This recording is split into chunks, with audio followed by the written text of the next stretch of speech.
Bismillahirrahmanirrahim. Assalamualaikum warahmatullahi wabarakatuh. Perkenalkan, nama saya Zulkifli, mahasiswa pasca sarjana Institut Agama Islam Negeri Yayan Parepare dari program studi Pendidikan Agama Islam.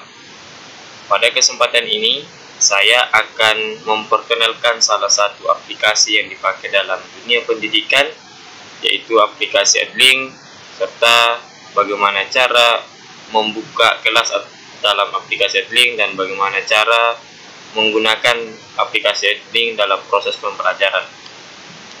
Tentunya tugas ini diberikan oleh salah satu dosen kami pada mata kuliah Praktek Teknologi dan Media Pembelajaran, Bapak Dr. Usman SAG MAG. Jadi cara menggunakan aplikasi Edlink dalam proses pembelajaran, pertama-tama kita membuka dulu aplikasinya. Kita buka pada cari pada aplikasi Google, atau bisa pakai Chrome atau Firefox. Jadi saya menggunakan Firefox.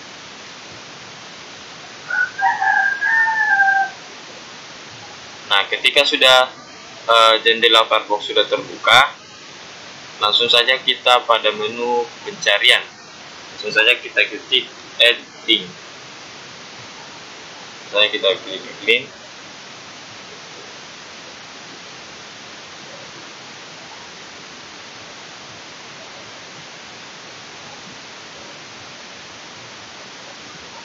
Nah, beginilah tampilan layar utama pada ketika kita membuka aplikasi Edlink di laptop. Nah, Edlink itu merupakan salah satu LMS yang dipakai dalam dunia pendidikan untuk memudahkan berjalannya sebuah proses pembelajaran. Nah, ketika sudah seperti ini, langsung saja kita masuk pada pojok kanan atas, kita klik yang kata masuk.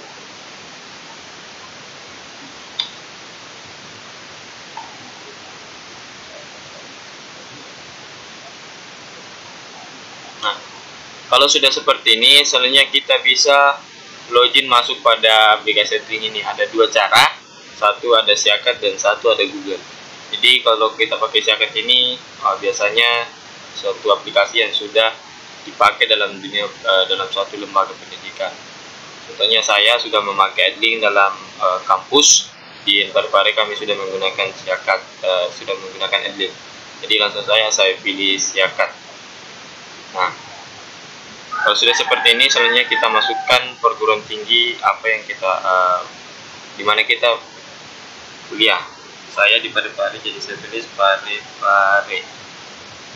Nah, langsung muncul Institut Agama Islam Negeri Parepare. Kemudian username, ya username ini biasanya NIM yang diberikan oleh kampus kepada kita.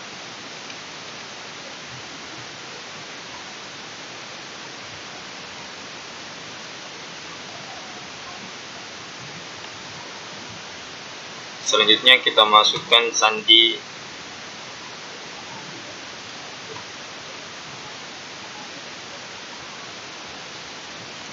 Dan selanjutnya kalau sudah kita masuk, kita klik kata yang masuk.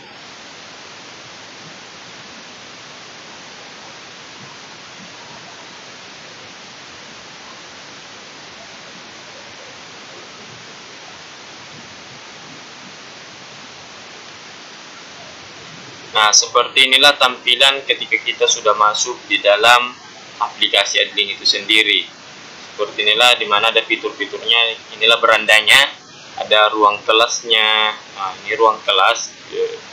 Ada kelas akademik, ada kelas umum. Ini kelas akademik biasanya kelas yang terprogram di suatu perguruan tinggi.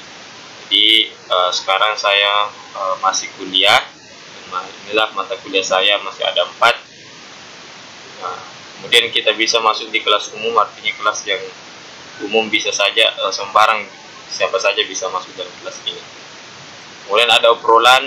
Nah, ini biasa obrolan yang kita pakai. Ini obrolan antara dosen dengan mahasiswa. Nah,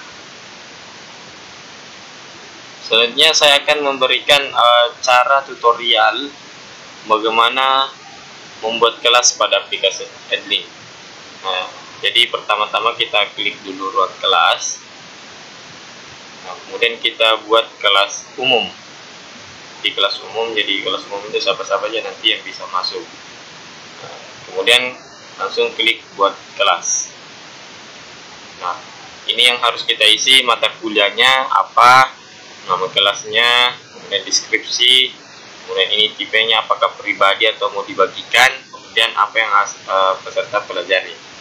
Untuk itu kita isi yang pertama mata kuliahnya. Contoh misalkan kita mau mata kuliahnya adalah fikih, atau usul fikih. Nah, kita pakai usul fikih. Kelas, biasanya kita pakai kelas. Nah,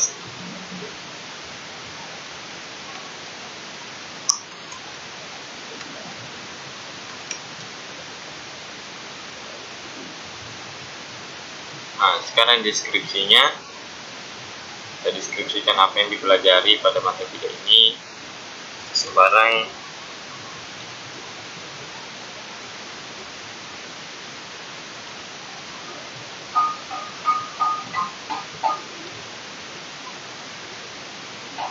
kemudian kita isi di sini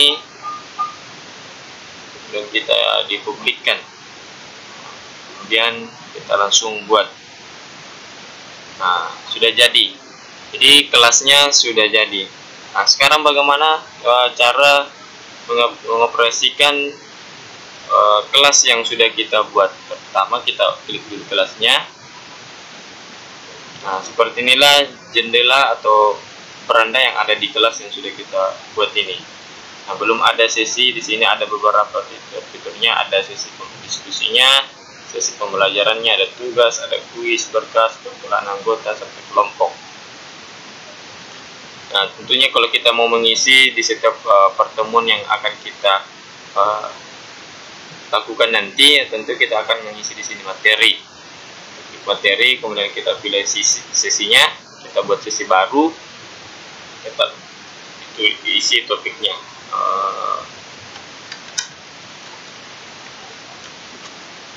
Jadi seperti pertama, kemudian langsung langkah berikutnya.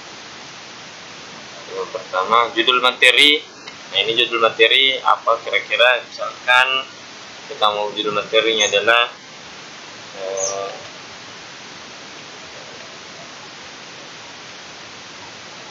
arah. Nah, kemudian ini adalah tempat untuk melampirkan berkas. Nah, ketika kita ada berkas yang ingin dilampirkan, maka boleh klik ini, tambahkan berkas. Apakah itu video, gambar, atau dokumen, silahkan diklik tambahan berkas ini. Karena saya tidak melampirkan berkas, jadi langsung saja kita klik langkah berikutnya. Nah, setelah sampai di sini, kita akan mempost sesi pertama kita ini. Apakah sekarang, kita mau sekarang atau nanti. Kalau kita mau bikin nanti, maka akan keluar nanti waktu yang akan diberikan. Apakah tanggal berapa yang mau kita bagikan dan jam berapa. Nah, saya maunya bagi sekarang, jadi saya langsung klik bagikan sekarang.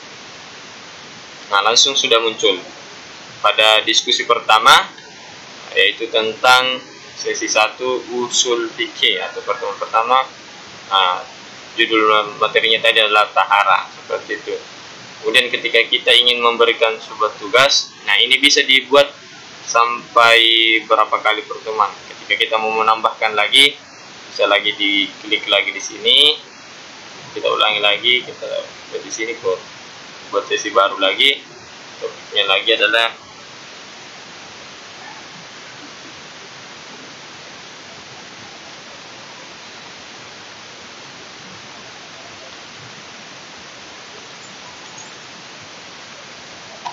macam-macam najis. Ya, seperti yang tadi pertama, langsung saja kita kembali dulu salah isi.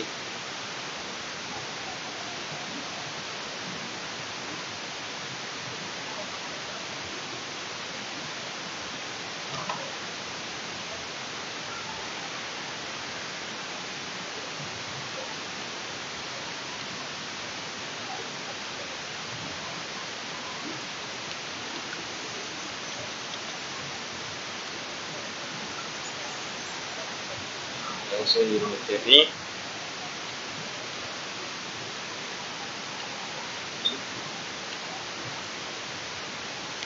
Langsung langkah berikutnya dan langsung dibagi. Nah, langsung muncul lagi. Ini untuk sesi kedua. Nah, ketika kita ingin memberikan tugas, bisa diberikan tugas, kita klik ini, kita klik sesi berapa yang kita ingin kasihkan. Misalkan kita mau kasih tugas pada sesi pertama, langsung langkah berikutnya. Judul tugasnya apa? Misalkan resume. Langsung ketika ada berkas yang mau diresume, misalkan dokumen yang mau diresume ataukah video, silakan ditampilkan di pada bagian tambahkan berkas. Kalau sudah, langsung saja langkah berikutnya. Nah, ini ada waktu yang diberikan, batas waktu pengumpulannya kapan, tanggalnya kapan, jam berapa terakhir dikumpul. Nah, seperti itu biasanya. Kalau sudah, langsung bagikan sekarang. Nah, langsung muncul tempat pengumpulan tugas. Nah, ini bisa kita lihat hasil, artinya ketika ada siswa kita mengumpulkan tugas, nah, langsung dibuka, bisa dilihat pada yang ada tulisan warna kuning ini ada hasil. Nah, itu sama dengan kuis, ketika ada kuis yang ingin ditambahkan bisa juga dilihat pada buat sesi baru, kapasitas berapa yang kita ingin sampaikan itu kuis. Baik, seperti itulah cara mengoperasikan kelas yang dibuat pada aplikasi Edlink. Seperti tadi cara membuat Edlink, bagaimana membuat kelas pada Edlink itu seperti apa. Nah, ketika kita ingin membagikan kelas kita supaya ada pesertanya, karena di sini masih jumlah anggota belum ada, artinya belum ada siswa yang ada di dalam kelas kita. Cara membaginya seperti ini. Dan ini ada tulisan bagikan, langsung kita klik saja. Nah, ini barcode-nya, bisa pakai barcode dan bisa pakai pin. Langsung juga bisa dibagikan melalui link yang ada, seperti itu. Nah, jadi seperti itulah cara membuat kelas dalam aplikasi Edlink, serta bagaimana cara mengoperasikannya dalam pembelajaran kita ini.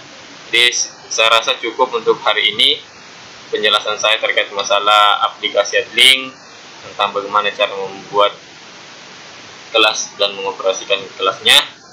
Mudah-mudahan dengan adanya aplikasi Edlink ini dapat membantu dan memudahkan kita dalam proses pembelajaran.